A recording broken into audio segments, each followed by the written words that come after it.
Bon allez, on est parti pour la petite vidéo custom steelbook du mois d'août. Ce mois-ci j'en ai fait 38. Alors quand je dis 38, j'ai pas fait 38 sur les mois, c'est que le mois dernier j'ai fait un spécial Van Damme, mais j'ai fait d'autres steelbooks hors Van Damme que j'ai pas présenté, donc je vais les rajouter au mois d'août, ce qui fait que ça fait 38. Bien rester jusqu'à la fin, il y a le steelbook du vainqueur, et il y aura une petite anecdote par rapport à ce film-là. Alors pourquoi? Parce que le film du vainqueur, c'est un film que je me suis fait aussi en custom, mais c'est pas le même visuel. Voilà, donc tout de suite le générique, c'est parti. Je ferai ça toute la journée. Ouais, je sais. Je suis au courant.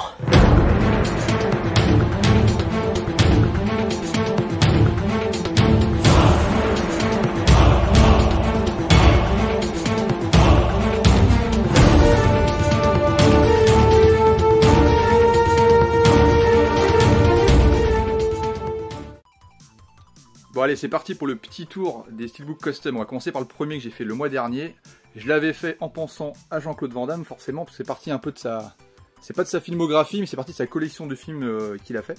C'est Kickboxer 2. Alors, il est là. Hop.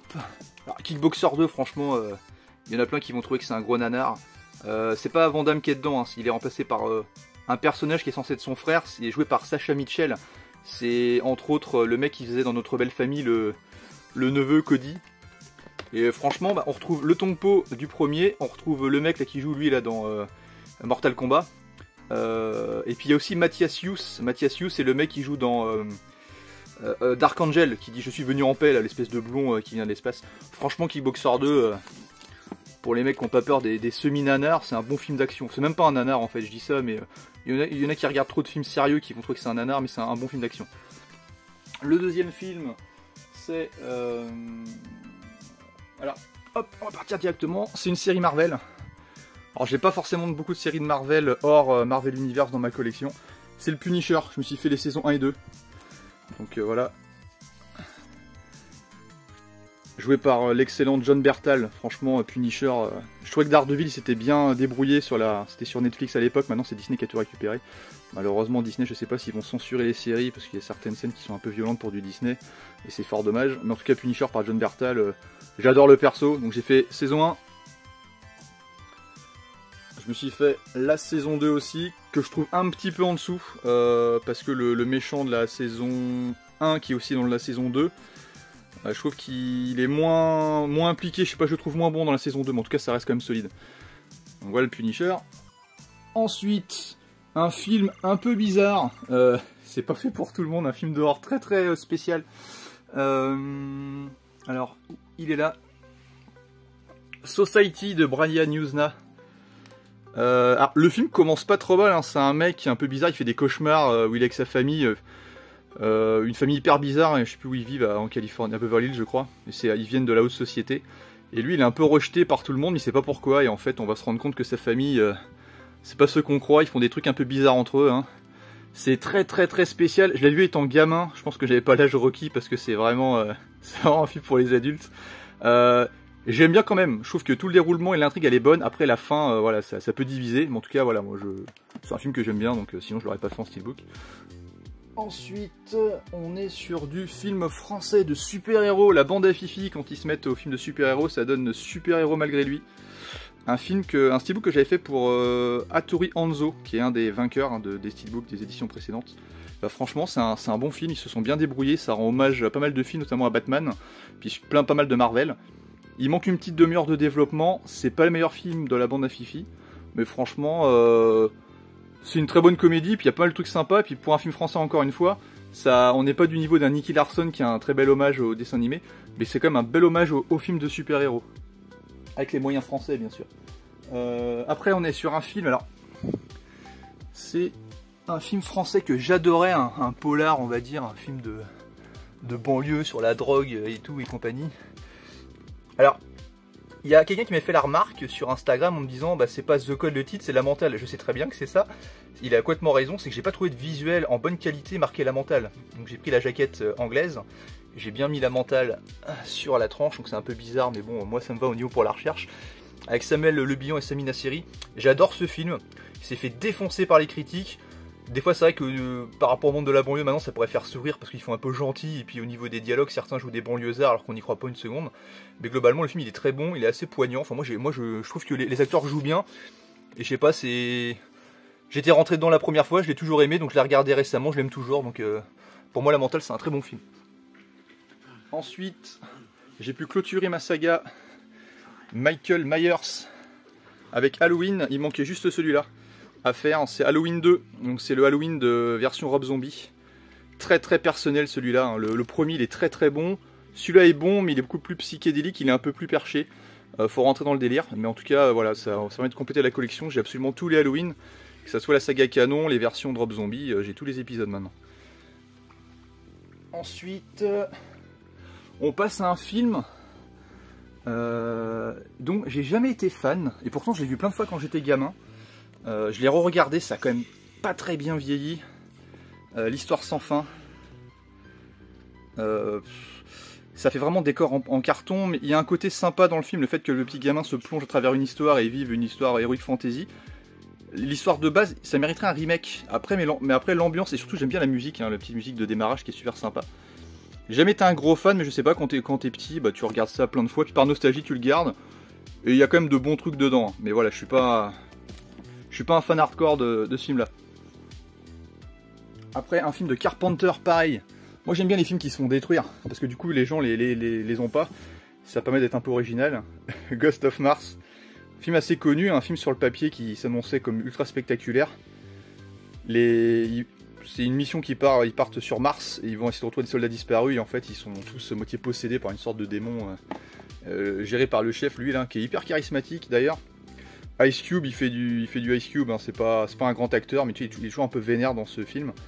Natasha Henstridge, là, qui fait la mutante, joue très bien elle dedans. Statham qui a des cheveux, rien que pour ça, ça vaut le coup de le regarder. C'est un bon film, il est bien. Après, ça fait vraiment série B. On sent qu'il y a des moyens, mais ça va pas jusqu'au bout. C'est pas le meilleur film de Carpenter, mais franchement, c'est super. Moi, je trouve ça super divertissant. Après, Marvel. Ah, j'ai pas encore les films, mais j'ai anticipé. Je vous les montre vite fait en speed. Hein. Parce que je me les suis fait. Alors, je vais pas vous montrer l'arrière parce qu'ils sont trop hauts, j'ai la flemme de les descendre. Ouais, puis si on va les descendre quand même. Je les remettrai tout à l'heure. Et je me suis fait le Thor Love and Thunder. On en a parlé avec Funky il y a pas longtemps. Alors moi avec Marvel, je suis toujours bienveillant. Hein, il est franchement moyen. Il commence super bien, il est très fun au début. Et après, franchement, l'humour il est un peu lourd. Par rapport à Ragnarok qui était plutôt bien maîtrisé, qui était une bonne surprise. Là, je pense qu'ils sont partis trop loin. Et comme on disait avec Funky, Taika Waititi ou Titi, je sais pas comment il s'appelle, bah, il maîtrise moins bien l'humour qu'un James Gunn avec la Gardiens de la Galaxie, où là l'humour et les scènes un peu poignantes sont très maîtrisées. Là, c'est vraiment de l'humour pratiquement pour les gosses, limite de l'humour qui peut nous prendre un peu pour des cons. Je l'ai pas trouvé nul le film, mais franchement, il est un peu décevant. Et je me suis fait aussi, pour continuer dans le Marvel Collection, le Strange. Donc le dernier Strange, hein. Multiverse of Madness. Il est bien, je suis content de revoir Sam Raimi à la baguette du film. Il n'y a que l'héroïne qu'ils ont pris, je la trouve, elle manque un peu de charisme, il faut voir par la suite. Hein, c'est ça que les nouveaux héros jeunes qui essaient d'introduire, on a du mal à passer le flambeau, on reste bloqué sur l'équipe principale avec les anciens acteurs. C'est vrai que pour moi, par exemple, Captain America va être très dur à remplacer. Bon film, franchement celui-là était sympa, il y a de très bonnes idées, il est un peu sombre, il était annoncé un peu plus sombre que ça. Mais encore une fois, on sent que Disney a un peu lissé le truc. Mais pour le coup, celui-là, c'est un bon Marvel. Alors, ensuite, je prends mon petit écran pour voir les films. On est sur du The Batman. Alors, The Batman, j'ai mis un peu de temps à le regarder. C'est vrai que Pattinson, c'est con. Hein. Moi, je reste bloqué sur Twilight, que je trouve ça complètement mielleux. Et il joue bien, franchement il joue bien. Alors en Bruce Wayne je le trouve pas extraordinaire parce qu'il a une tête de dépressif, mais en Batman il est très bon. Le masque et le bas de son visage qui est assez, il a un visage assez carré, ça va très bien. Et l'enquête et le style du film en mode thriller, bah, on a beau rebooter, faire choix des Batman, on pourrait dire que c'est un peu de trop, mais là du coup c'est une autre proposition de Batman et c'est bien foutu. Bonne surprise, il est long mais ça passe bien. Alors ensuite on passe à... Alors celui-là je vais pas le descendre, il est trop haut. The Punisher. Alors je le descends pas, on verra pas l'arrière parce qu'il est tout en haut de l'étagère. Donc là c'est la version de Dolph Lundgren. Je sais plus si la Canon qui l'avait fait ou pas. Je l'ai jamais vu. Je le possède, hein, j'ai récupéré sur Vinted le film qui coûte une blinde d'ailleurs, parce qu'il a été édité, je sais plus par qui, mais en très peu d'exemplaires. Et voilà, donc à voir. Mais bon, j'adore Dolph Lundgren, je pense qu'à l'ancienne ils ont dû un peu bousiller le truc, ça va être sympa. Et du coup on va repartir sur le Matour Marvel, j'en avais zappé un. Alors c'est pareil, hein, c'est un peu du gâchis celui-là. Morbius. Alors pour le coup je trouve que le principe avec le vampire, je me dis on va se retrouver avec une sorte de Blade, ça va être sympa. C'est, je sais pas, le film on sent qu'il a été fait un peu à l'arrache, ou il est sorti un peu dans la douleur. C'est, encore une fois, hein, c'est du Marvel, donc moi je serais tendance à dire que c'est pas nul, mais c'est franchement très moyen. Il y a moyen de faire mieux. C'est, bah, on sent qu'ils ont pas été au bout du truc et puis que c'est un peu bâclé quoi. Donc je l'ai pareil, hein. Tout ce qui est Marvel de toute façon, moi je cherche pas à comprendre, je prends. Mais Morbius, je sais même pas s'il est pire ou légèrement mieux que le Venom 2 qui était franchement pareil pour le Marvel de, enfin l'univers de Sony, parce que du coup c'est pas du Marvel Universe Disney, c'est rattaché à Spider-Man, donc chez Sony. Morbius c'est ouais, c'est très moyen. Alors ensuite on passe à une, alors c'est une quadrilogie, mais j'ai que la trilogie dans la boîte. Je me suis fait une trilogie, je sais même pas si le quatrième il existe en DVD en français. Je pense que oui, mais je l'ai pas trouvé. Spaces. Donc Spaces c'est la mutante chez nous, avec la fille qui joue dans Ghost of Mars. Hein. Et franchement celui-là, le premier je me rappelle il est très bon, le deuxième c'est un peu en dessous, et le troisième c'est même plus la même actrice, ça doit être une sorte de téléfilm. J'ai plus trop de souvenirs, hein. En tout cas je sais que le premier est très bon, et puis bah, que le... On va dire que je suis content de me l'avoir fait dans la collection, mais j'ai pas le 4, mais vu la gueule du 3, je pense ne pas avoir le 4 c'est pas dramatique. Alors je suis désolé, moi je suis un peu, quand ça tombe je range tout. Voilà donc celui-là. Allez, ensuite on passe à des films de Michael Bay, pas forcément appréciés parce qu'il y en a plein qui préfèrent, justement là on voit le premier Tortue Ninja. J'ai fait les Tortues Ninja sorties, donc là c'est vrai que la jeunesse des tortues, alors je vais mettre les deux d'un coup comme ça sera fait. Donc le premier est bon, il est sympa. Après c'est vrai que c'est plus le côté science-fiction, comment sont venues les tortues, comment elles sont devenues Tortues Ninja. La jeunesse c'est complètement pipé, hein, parce que c'est pas du tout comme ça dans le dessin animé, donc on pourrait crier au scandale ou à la trahison, mais c'est un bon divertissement, moi j'aime bien. Et je trouve que même le 2, qui est juste là que je me suis fait, il est encore mieux. Parce qu'ils ont rajouté Bebop et Rocksteady. Donc il y a Casey Jones, même si c'est pareil, il est en dessous du Casey Jones de la version de 90. Bah, je trouve ça très divertissant, moi. C'est du blockbuster sans prise de tête. Et après, si on n'est pas voilà, féru de la jeunesse des Tortues Ninja, ça passe bien. Après, si on est un fan hardcore des démarrages, effectivement, on peut crier au scandale. Alors, ensuite, un film avec Guillaume Canet et Poulvord. Il doit pas être très loin. Tous mes films sont classés, il faut que je remonte et je redescende, donc à chaque fois je mets diplôme quand je fixe la caméra en même temps. Narco.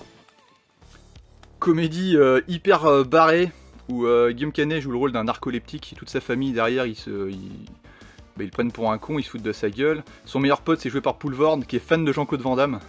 Donc rien que pour ça déjà le film, c'était obligé que je l'ai dans ma collection. Et c'est complètement barré. Lui du coup il va essayer de trouver un boulot, mais il peut pas parce qu'il est narcoleptique, sa famille va le quitter. Et en fait on va se rendre compte qu'il a un don pour les bandes dessinées, où quand il s'endort en fait il pense à plein d'univers différents. Et du coup bah, il va pouvoir dessiner ce qu'il pense dans sa tête, et du coup finalement en dessin il est extrêmement doué. Donc on va voir sa progression, voir s'il s'en sort ou si il est rejeté par la société. Mais c'est de l'humour hyper con, moi j'aime beaucoup ce film là, les acteurs sont vraiment bons. Et c'est pareil, je pense que c'est un film qui a passé un peu inaperçu, et qui est quand même très particulier, hein. C'est pas à la portée de tout le monde. Alors là ensuite on part sur un film, alors faut savoir que pour moi il y a un avant et un après La La Land. Avant je détestais les comédies musicales, depuis La La Land j'ai appris à apprécier ça, et c'est vrai que maintenant je peux en regarder.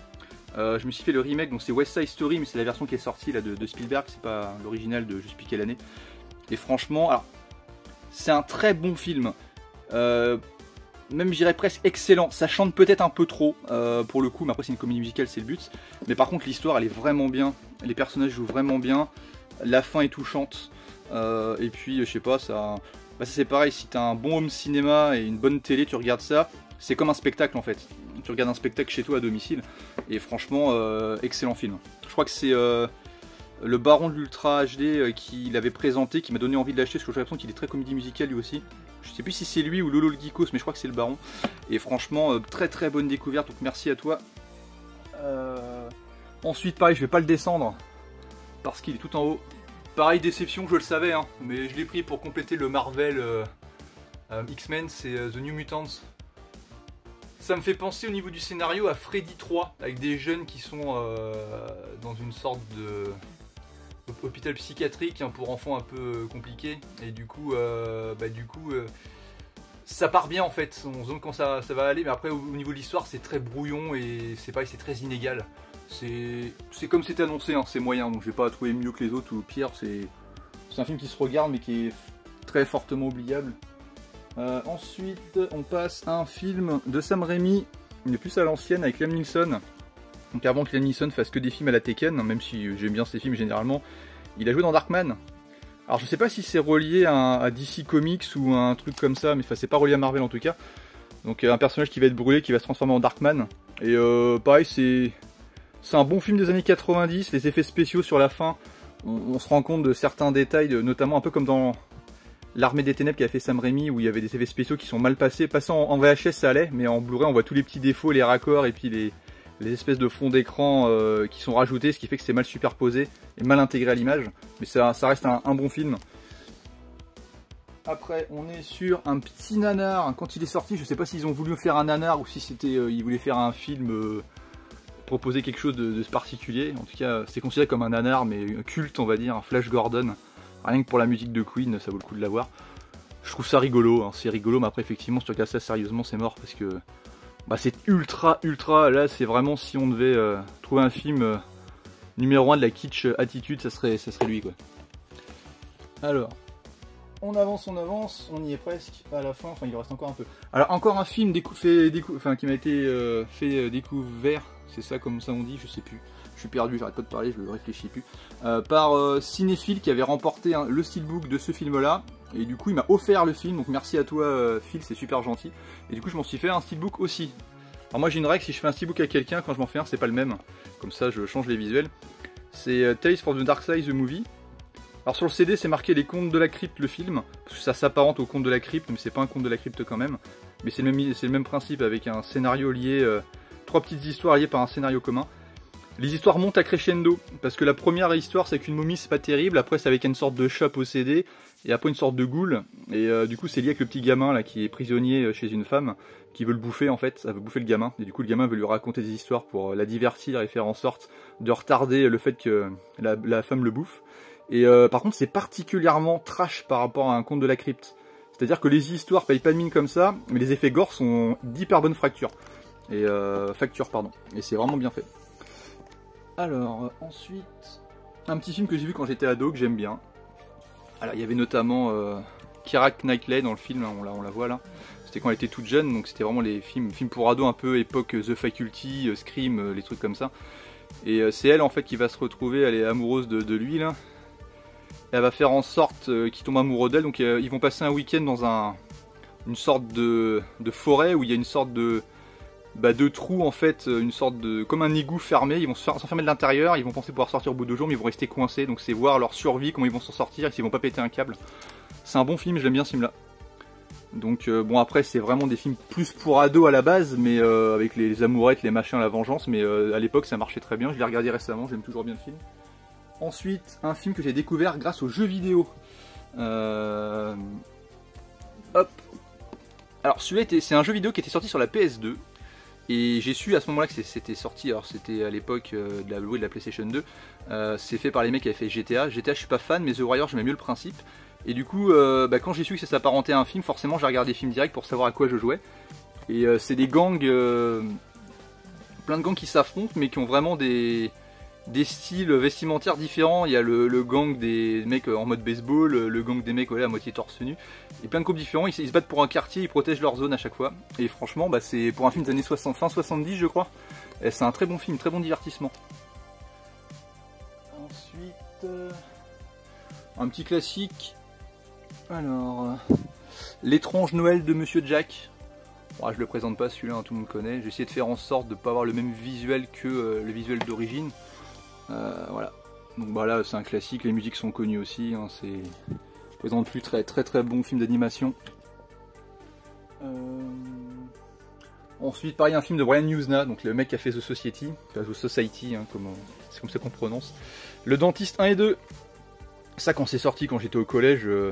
c'était mortel pour le dire. Les gens aiment pas forcément le dentiste, mais là comment c'était filmé de près, on voyait des caméras qui rentrent dans la bouche et le dentiste complètement qui pète un câble parce que sa femme le trompe avec le mec qui répare la piscine.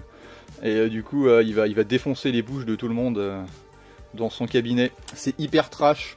Ça fait un peu cheap maintenant parce qu'on voit bien que les bouches qu'ils ont filmées c'est des gros paquets de plâtre avec des fausses dents, mais voilà, moi j'aimais bien quand j'étais gamin, genre de film, donc pareil pour la collection, je suis très film d'horreur années 80-90, donc quand je peux prendre, je prends. Ensuite, on passe à un excellent film, Thelma et Louise. Celui-là il est super cool. Donc deux copines qui vont partir en balade, il va se passer un truc où elle va se faire draguer par un mec, l'autre va la défendre, je sais plus laquelle des deux va tuer le mec. Et du coup elles vont partir en fuite, sachant que dans leur vie respective c'est pas la folie non plus. Et du coup elles vont faire une grande virée et on va suivre leurs péripéties. On voit notamment dans le film, pour une de ses premières apparitions, de Brad Pitt, jeune, et qui était pas connu du coup, hein. C'est ces deux actrices là, je sais plus comment elles s'appellent, Gwen Davis, je sais plus pilote non plus, je me rappelle plus. Mais en tout cas c'est un excellent film et c'est un très très bon road movie. Et ceux qui l'ont pas vu, c'est à voir urgemment. Alors ensuite on passe à un film, encore un cadeau. Ce coup-ci merci à Todd le champignon. J'appelle Todd le champignon parce qu'il s'appelle Todd comme le champignon dans Mario Kart. C'est Todd Anderson qui m'a offert en plus une peluche de Todd qui le représente. Il me l'a envoyé. Du coup je lui ai pris, il m'a envoyé pardon, Snake Eater. Donc j'ai vu dans une de ses vidéos qu'il ait présenté le film. Gros nanar. Moi j'avais vu le premier quand j'étais gamin. Alors je cherche le film, il est là. Et du coup il me l'a gentiment dit, bah écoute voilà, ça me ferait plaisir de te l'envoyer. Donc il m'a envoyé carrément la trilogie. Donc du coup bah moi en DVD je me suis fait directement un steelbook, donc j'ai la trilogie à l'intérieur. C'est du film d'action à l'ancienne avec que des punchlines, des répliques à la con, enfin moi c'est tout ce que j'aime quoi. Avec un Lorenzo Lama bien charismatique, il va draguer des gonzesses, il va flinguer tout le monde. C'est vraiment précurseur du Rebelle, mais en version vraiment nanar. Le Rebelle c'est un peu trop sérieux pour moi pour le coup. Enfin c'est trop sérieux, c'est un peu nanardesque aussi, mais là c'est vraiment le nanar Snake Eater à son paroxysme, donc moi ça me va très très bien. Donc merci à toi Todd. Ensuite, je l'ai pas encore regardé. Je l'ai pas encore regardé celui-là. Où est-ce qu'il est là? Ah, pareil, il paraît que c'est un bon film, mais qui est très très... Il n'y a pas beaucoup de batailles dedans. Pour ceux qui s'attendent à un Gladiator, apparemment c'est pas ça. Film de Ridley Scott sorti cette année ou l'année dernière, je sais l'année dernière, The Last Duel. Je l'ai pas vu, donc je peux absolument rien dire. Je pense que ça va me plaire. Je me suis fait un steelbook en attendant, comme ça au moins j'ai déjà anticipé quoi. On est presque sur la fin, je crois qu'il en reste 5 et c'est fini. On va venir à bout de la vidéo. Quand il y en a beaucoup comme ça, en plus il faut que je me baisse, il faut que je monte, il fait chaud. Je suis hyper fatigué, donc désolé si je bug ou si on comprend pas tout ce que je dis. Alors, une série qui en est à l'heure actuelle où je filme au 2e épisode, She-Hulk. Et ben, ma foi, pour l'instant, c'est pas mal du tout. Alors, les séries Marvel, hein, ça blablate beaucoup dans les séries Marvel. On sent qu'il y a un manque de moyens pour faire des trucs spectaculaires. Pour l'instant, le premier épisode, il est plutôt prometteur. Le deuxième, il est dans la continuité. Et l'actrice qui joue, elle joue vraiment bien. Donc, il y en a qui critiquent les effets spéciaux. C'est vrai que les effets spéciaux... On sent que c'est pas les mêmes que dans les vrais films Marvel qui passent au cinéma. On sent que c'est un peu, voilà, c'est un peu rigide, ça fait un peu cinématique PS2. Mais franchement, ça va, c'est pas non plus, voilà, c'est pas regardable, hein, faut pas exagérer. Donc pour l'instant, en tout cas, contrairement à la dernière série Marvel qui est Miss Marvel, que j'ai trouvé plutôt moyenne, She-Hulk, c'est plutôt, ça commence bien. Ensuite, un film que je n'ai pas vu encore. J'ai dû le voir quand j'étais gamin, je me rappelle vaguement. Chez nous, il était appelé Absolum 2022, je crois. C'est No Escape, mais qui s'appelle aussi Absolum 2022. Avec, je sais plus comment il s'appelle, lui qui est parti il y a pas longtemps, il me semble. Ray Liotta. Hop. Et film, je crois, dans une prison, un univers post-apocalyptique. Bon, ça, c'est le genre de film, de toute façon, voilà, vu la gueule de la jaquette, c'est sûr que ça va me plaire. Donc, je l'ai pas vu. Les critiques, encore une fois, sont pas bonnes, mais bon, les critiques toujours d'Allociné, les mecs. Je peux dire qu'ils ont pas de goût, hein, les rédacteurs ou les magazines qui regardent ça, mais souvent ils sont peut-être trop intellectuels pour aimer ce genre de film. Donc en tout cas, voilà, je pense que c'est du divertissement, ça va être un peu nanardesque, c'est parfait pour moi. Et on rentre... Non, on n'est pas encore dans les derniers. Non, il en reste même plus que 5, j'ai dit 5, mais il en reste plus que ça. Alors, celui-là, si je vous dis Cerveau. Et lui, à chaque fois il dit Cerveau, donc le retour des morts vivants. On va dire une sorte de parodie ou une réponse à La Nuit des Morts Vivants, mais version comique. J'adore les films de zombies. Celui-là, j'ai jamais été un gros fan. Mais avec le temps, et puis vu la gueule des films de zombies qui sortent maintenant, qui se ressemblent tous, bah, il est remonté dans mon estime. Donc voilà, il y en a pour plein, c'est quasiment culte. Pour moi, c'est un bon film de zombies. Mais voilà, calmez-vous, hein, on n'est pas au niveau d'un zombie de Romero. Bon, c'est pas pareil, c'est pas le même genre de film, et Zombie de Romero, comme je dis à chaque fois à Funky, c'est le meilleur film de zombies de tous les temps. Pour moi en tout cas. Ensuite, si je vous dis Lilou Multipass, où est-ce qu'il est celui-là? Le 5e élément. Alors pour anecdote, Lilou c'est le nom du chat de Cazazel, hein. C'est pour lui passer un petit clin d'œil. Très bon film, j'ai toujours bien aimé ce film là, il y a des passages que j'aime bien. Après ça fait pas partie de mes films préférés, je sais quand il est sorti souvent c'est... Je peux pas dire que c'est considéré comme le meilleur film de Luc Besson, parce qu'il y a Léon qui est devant, faut peut-être pas déconner. Mais voilà, ça fait partie quand même, vu la gueule des films de Luc Besson, globalement, le 5e élément c'est quand même dans le panier plutôt haut du film. Et il y avait une belle proposition d'univers aussi, donc avec un Bruce Willis sympa, Mia Jovovich qui joue bien. C'est vrai qu'après, bon, après dans Resident Evil, je l'aime bien aussi, mais bon, c'est un peu plus des films oubliables. Mais voilà, c'était du Luc Besson qui était quand même plutôt en forme. Oui, j'ai oublié le Grand Bleu aussi, j'aime pas trop le Grand Bleu, mais bon, Luc Besson pour le Grand Bleu, il est bien apprécié aussi. Après, un film plus léger, mais content de l'avoir chopé. Et surtout content après la première proposition qu'ils avaient fait de film, ce qui était Max et Léon, que j'avais pas trouvé extraordinaire. Pourtant j'adore le Palmacho. Alors là, les vedettes, c'est typiquement le genre de film que j'aime. C'est léger sur le scénario, tu regardes la bande-annonce, tu sais pas voler très haut, mais les mecs sont tellement cool. Et là ils font vraiment du very bad black ou du Palmacho comme on aime les voir jouer. Et voilà, c'est Stéphane et Daniel qui travaillent dans un magasin d'électroménager. Et ils vont être virés tous les deux, ils vont vouloir participer à une émission de télévision pour gagner de l'argent, un peu comme les trois frères avec la roue avec le million, on est un peu dans le même délire.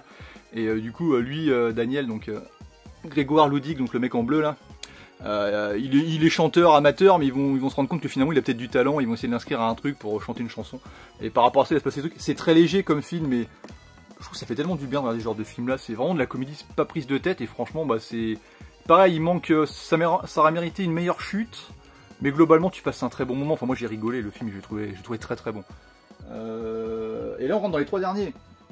Alors là, c'est un film. Alors, ce qui est bien quand on regarde la vidéo de d'autres personnes, c'est qu'il nous donne envie. C'est le principe d'acheter des films. Donc là, c'est encore le même, hein, Cazazel. Bon, forcément, je le regarde beaucoup, donc je suis un peu, même si on n'a pas toujours les mêmes goûts, et même si je l'éclate à Track and Field. American Werewolf in London. Donc, il s'était pris une édition. Avec un beau fourreau qu'il avait changé, il a fait un montage, je sais plus trop ce qu'il a fait, mais c'était sympa. Et du coup j'ai dit putain mais oui ce film là je m'en rappelais plus. Et du coup j'ai été voir les visuels pour les Steelbook Custom, j'ai dit putain il y a des trucs sympas. Et le film je l'aime bien en plus donc ça tombe bien. Je confondais avec ils en ont fait une version avec le loup-garou de Paris qui est une vraie bouse. Et franchement, alors je pourrais pas dire grand chose sur celui-là, je me rappelle plus trop, je sais juste que j'avais bien aimé. Je le confondais avec Hurlement, parce que comme c'était des loups-garous, des films de loups-garous à l'époque, je confonds les deux. Mais en tout cas voilà, je me suis fait un Steelbook. Et le film, il arrive, hein, je me le suis commandé parce que faut que je le revoie.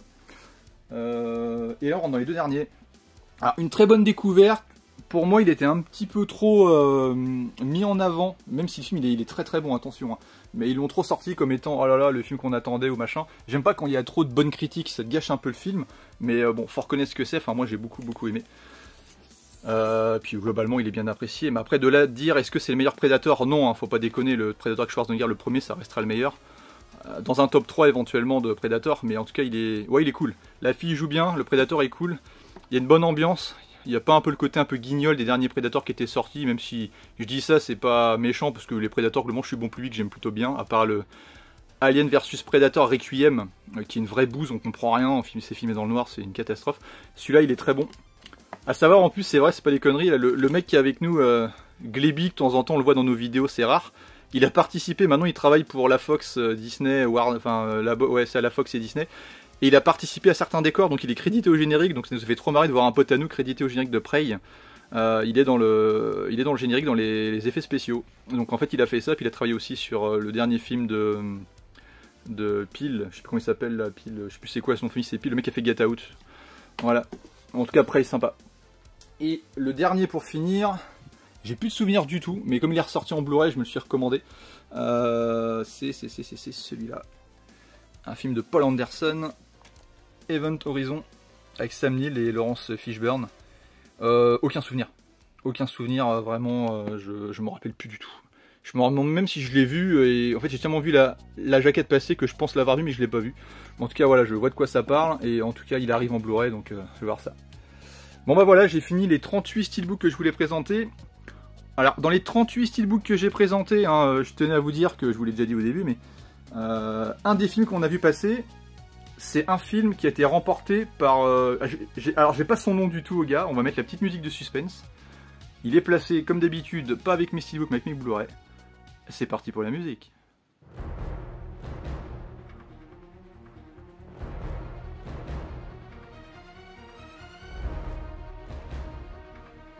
Voilà, on se rapproche là du film. Alors, je vais pas pouvoir donner ton nom, j'en ai aucune idée, je suis vraiment désolé, je sais juste que sur ton blaze, il y a une tête de Freddy Krueger, donc tu vas te reconnaître, je pense. Et voilà, donc je me l'étais fait pour moi, je l'ai refait avec la jaquette un peu plus conventionnelle. C'est le retour des morts vivants. Donc bravo à toi, tête de Freddy Krueger, donc je me rappelle plus le nom, enfin bon tu vas te reconnaître.